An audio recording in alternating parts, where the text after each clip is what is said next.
liwanag sa landas ng buhay. Ako ang ilaw ng sanlibutan. Ang sumusunod sa akin ay magkakaroon ng ilaw na nagbibigay buhay at di malalakad sa kadiliman. Mula sa mga karanasan hango sa tunay na kasaysayang ipinadadala ng ating mga tagapakinig, mga karanasan kung paano nila natagpuan ang tunay na liwanag sa landas ng buhay. At ngayon, narito ang isang liham kasaysayang padala ng isa nating tagapakinig.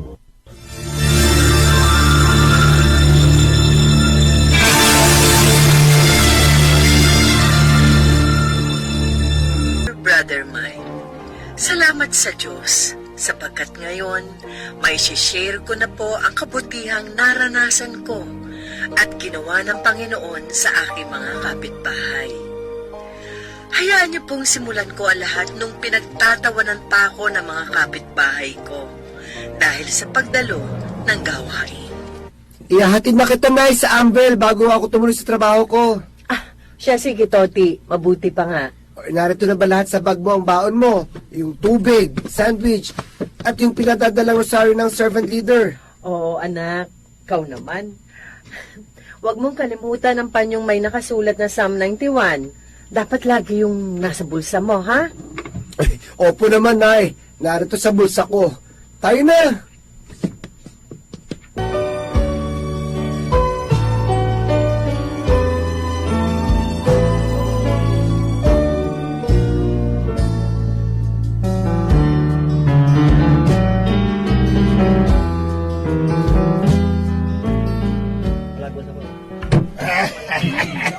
Bagay pa!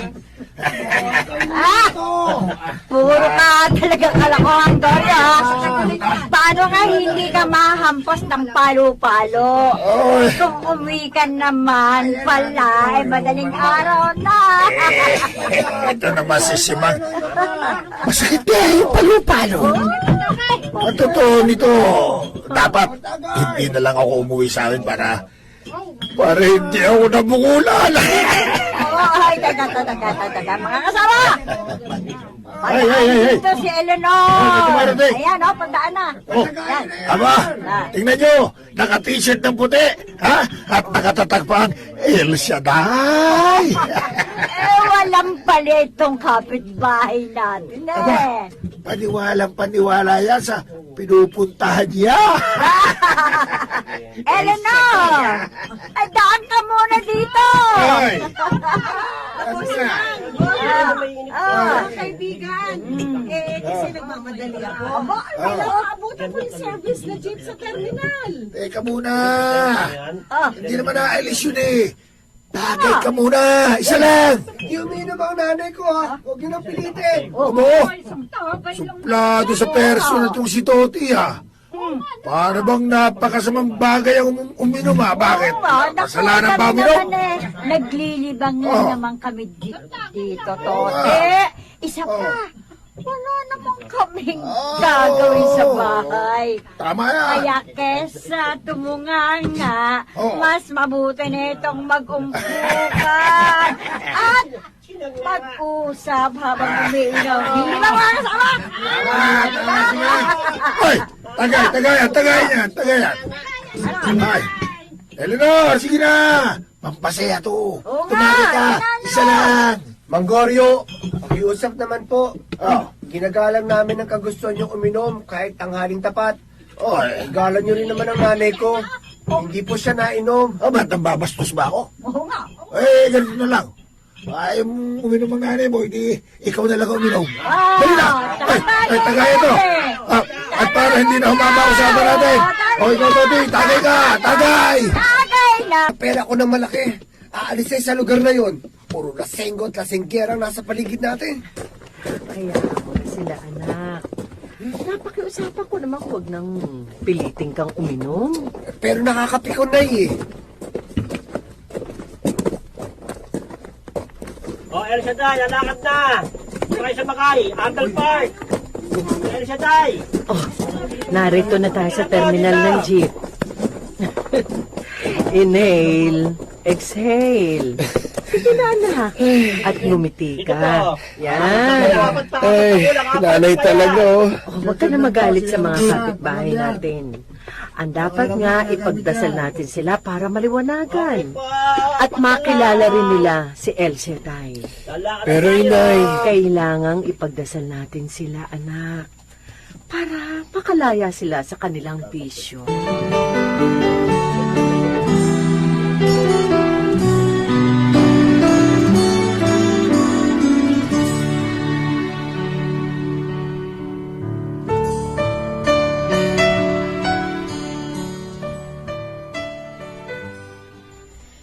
Ano ang nararamdaman mo, sister?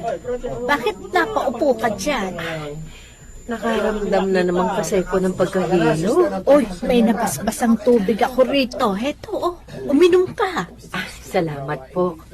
May baon din akong tubig. Nabasbasa na rin dito sa gawain. Salamat sa malasakit, kapatid. Ay, teka muna. May kasama ka ba dito sa gawain? Naku, wala nga eh. Ay, kung gusto mo, dito ka na muna maupo sa gilid ng kariton ko. Ay, naku. Baka makaabala ako sa pagtitinda mo ng panyong may Psalm 91. Ay, hindi, sister. Okay lang yun. Ay, lahat tayo naririto upang makinig ng mabuting balita. Kahit nga matakpan ng maraming dumadalo itong kariton ko, alam mo ba? Abay, marami pa rin bumibili ng tinda kong panyo. Eh, kaya dito rin sila bumabalik-balik sa akin, lalo na yung mga suki.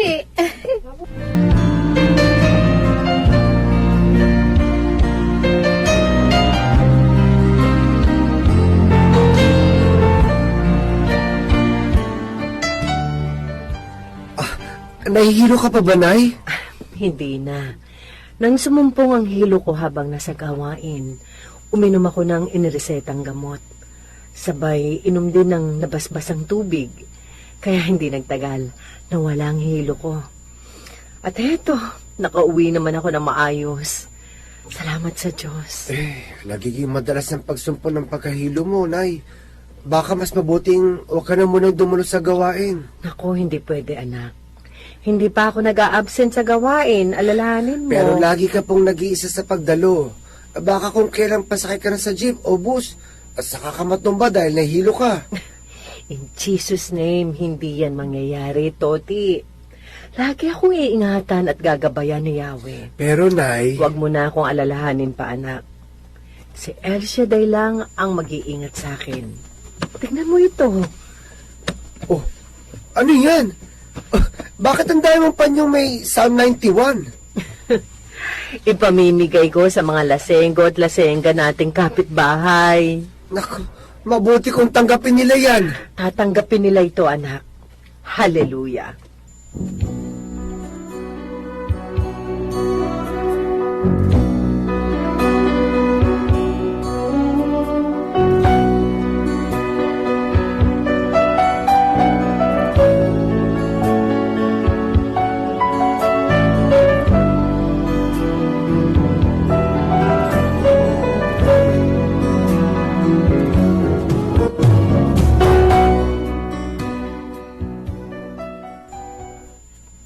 Ang gagawin namin dito sa panyong may nakasulat na dasal.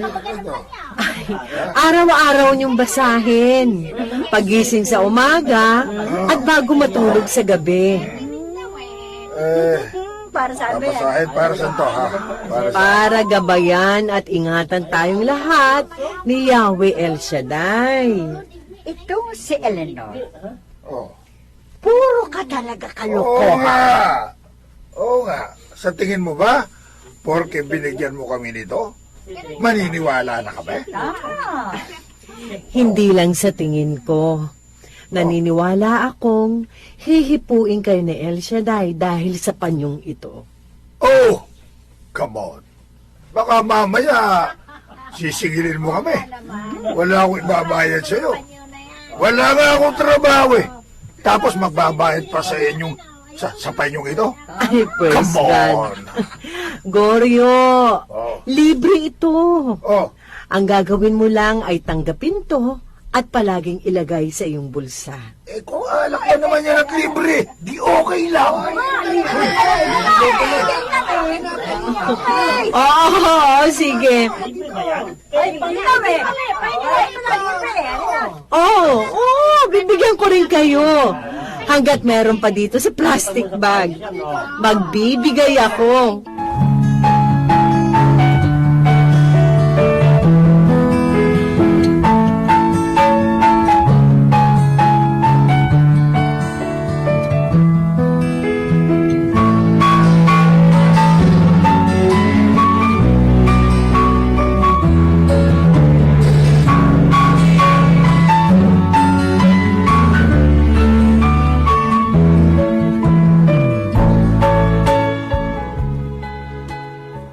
Ay, sumusumpong pa rin ang pagkahilo mo, Sister Eleanor.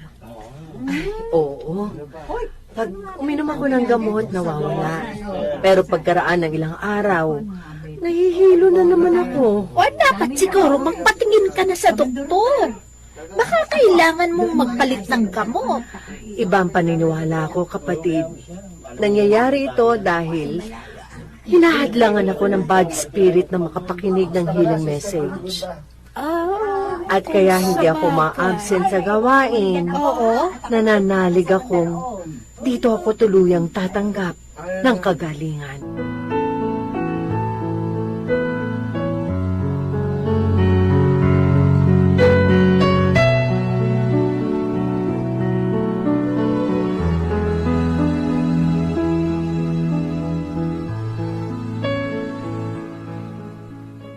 Acts chapter 4 verse 23-33 says, On their release, Peter and John went back to their own people and reported what the chief priests and elders had said to them. When they heard this, they raised their voices together in prayer. After they prayed, the place where they were meeting was shaken, and they were all filled with the Holy Spirit, and they spoke the word of God boldly. All the believers were one in heart and mind. No one claimed that any of his possession was his own, but they shared everything they had. Si Pedro at si Juan hinuli ng mga Pariseo dahil sa pagpapagaling sa isang lumpo. At binalaan sila na kapag tinuloy pa ng pangangarap tungkol sa pangalan ni Jesus, hindi lang sila kukulong, bitayin pa sila. Nang marinig niya, pagkatapos sila'y palayain, bumalik sila sa kanilang community, a community of faith-filled believers. At silang lahat ay nanalangin ng sabay-sabay. They raised their voices together to God in prayer. Humingi sila ng tulong. At habang sila'y nanalangin, baka patapos kayo manalangin, nayanig ang dakong kanilang pinagdarasalan. Ganyang kalakas kapangyarihan ka ng panalangin. At mula noon, hindi na tinangkang hulihin pa si Pedro at si Juan. Sapagkat yung bisa ng kanilang sama-samang panalangin ay lumukob na sa kanilang lahat. At ngayong gabi, yung ating panalangin, kung mayroon man may karamdaman ng kanser na narito, kapatid, magpuri ka na sa Panginoon. Huwag mo na hanapin ang karamdaman na yan. Magpatingin kasi ang doktor at sabihin mong, Doktor, wala ka nang makikita dyan. Pag may nakita ka, paduling ka na. Amen? Sapagkat yan ay pinagaling na ni Yahweh El Shaddai. Purihin natin, Panginoon. Purihin ang Diyos. Faith in the power of the name of the Lord Jesus Christ. Faith in the power of the name of the Lord Jesus Christ. Pananalig sa kapangyarihan ng pangalan ni Kristo Jesus na ating Panginoon. May kapangyarihang taglay ang pangalan ni Jesus sa mga may pananalig at panampalataya sa Kanya. Ayon sa nasusulat in Mark chapter 16 verse 17 to 18, it says, And these signs will accompany those who believe. In my name, they will drive out demons. They will speak in new tongues. They will place their hands on sick people and they will get well. Sa pangalan ko niya, sabi Hesus Kristo, magtataglay ng kapangyarihan ang lahat na sa akin ay mananalig at manampalataya. Makapagpapalaya sila ng demonyo sa pangalan ko. Makapagpapagaling sila may karamdaman sa pangalan ko. Kalabitin lang ng kanilang kamay ang may karamdaman ay gagaling. Kalabitin mo ang katabi mo. Sabi mo sa ngalan ni Jesus, magaling ka na. Ulitin nyo. Sino ang niniwala magaling na siya? Purihin natin ang Panginoon. Purihin ng Diyos. Hoy, Simang!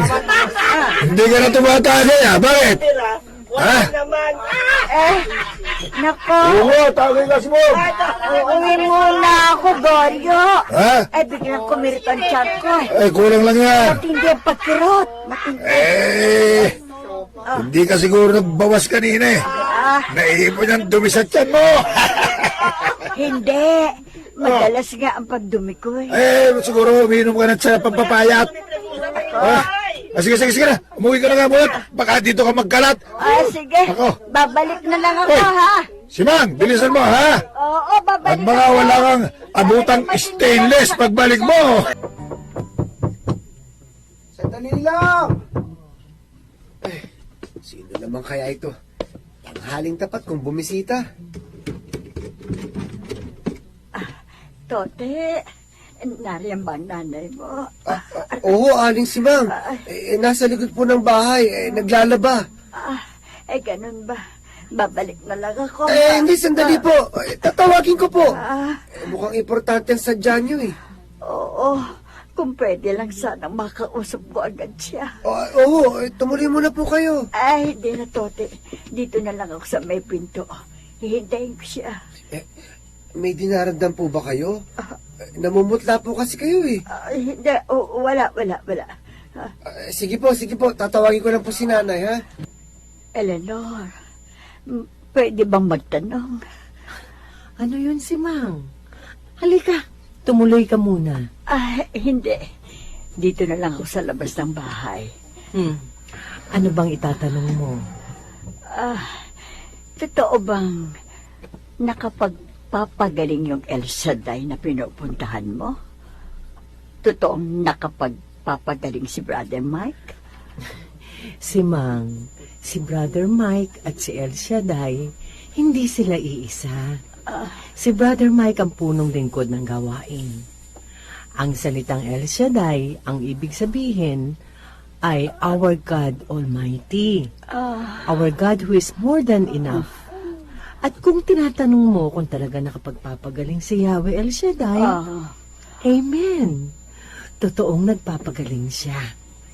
Nagpapatawad ng ating mga kasalanan at nagpapagaling. Eleanor, pwede ba akong sumama sa iyo sa susunod na pagdalo mo sa fellowship? Amen.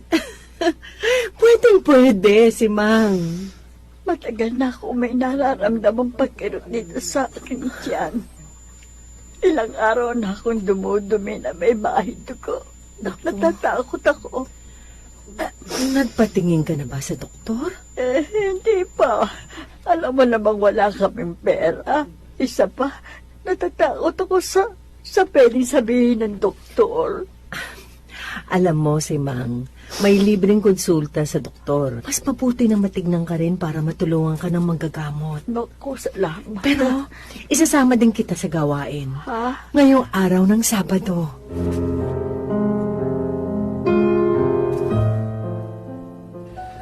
Ano ka mo, Simang? Kaya mo nang uminom? Abay, ano gagawin mo sa buhay mo? Ito ang nagpapasaya sa atin. Ang pagtagay sa araw-araw.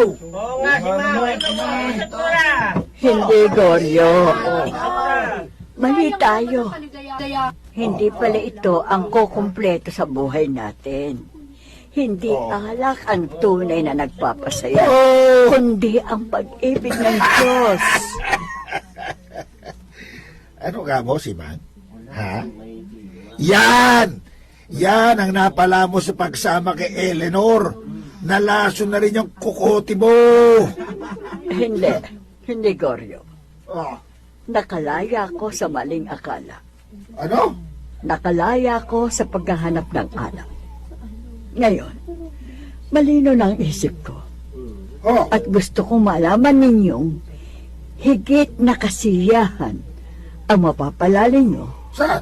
kung sasama na rin kayo sa amin Ha? tuwing dadalo kami ni Eleanor sa gawain. Hindi ka na nahihilo? Hindi na. Mas inuna kong pag-aakay ng mga kapitbahay. Talaga? At hindi ko na napansin. Magaling na pala ako. Naku po rin. Salamat sa Diyos.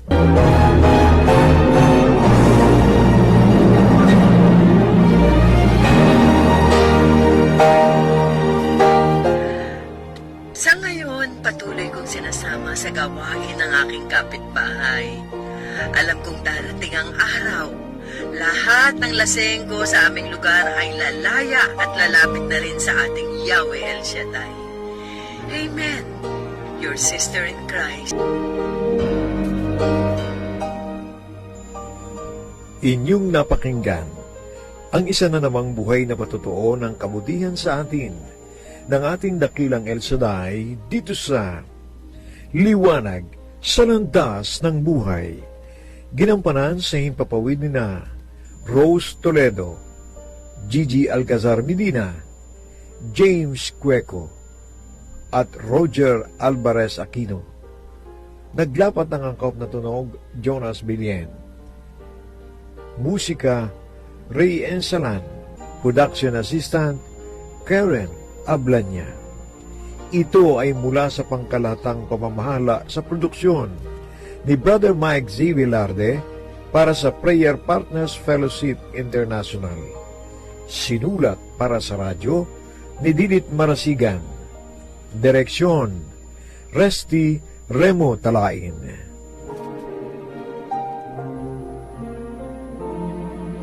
Hanggang sa muli, kay patuloy naming inaanyayahang subaybayan ang mga tunay na kasaysayan na ipinadadala ng ating mga taga-subaybay dito sa Liwanag sa Landas ng Buhay.